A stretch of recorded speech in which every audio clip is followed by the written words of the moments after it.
L'élection présidentielle du 12 octobre 2025 au Cameroun joue les prolongations, cette fois sur le terrain judiciaire et hors du Cameroun.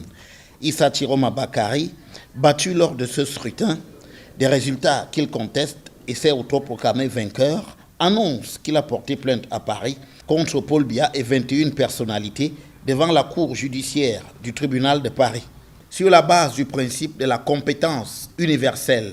Un principe qui veut que chaque État doit être en mesure de juger les crimes d'une gravité si exceptionnelle qu'il touche à une partie de la population, voire même à l'ensemble des citoyens. Le but de cette compétence universelle, c'est en quelque sorte, c'est de détruire le mur d'impunité derrière lequel se réfugient les auteurs. Outre Paul Biya, d'autres figures du sérail, à l'instar de Ferdinand Ngongo, Paul Atanganji, Martin Bagangele, Joseph Betty Assomon, Clément Atangana, Eric Soussé, Eno Abrams Egbe et Landry Galax Etoga font partie des personnes poursuivies pour massacres et actes de répression post-électoraux. Cette démarche judiciaire d'Issa Chiroma Bakary répond à des règles bien déterminées. Il y a beaucoup d'obstacles, notamment le premier obstacle, il est diplomatique, il concerne les immunités. On a ceux qui sont principalement concernés, le chef de l'État, le ministre des Affaires étrangères et des fonctionnaires internationaux.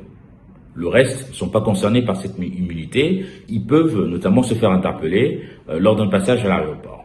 Si rien n'indique que cette plainte va prospérer, des cas sont pourtant légion où des dirigeants politiques ont répondu de leurs actes répressifs. En 1961, avec la Cour suprême israélienne, l'affaire Eichmann, on a en 1998 l'emblématique arrestation d'Augusto Pinochet à Londres.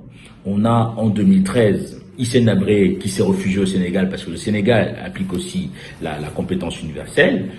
En somme, entre le régime de Yaoundé et Issa Chiroma Bakary, c'est l'expression de deux postures irrémédiablement irréconciliables.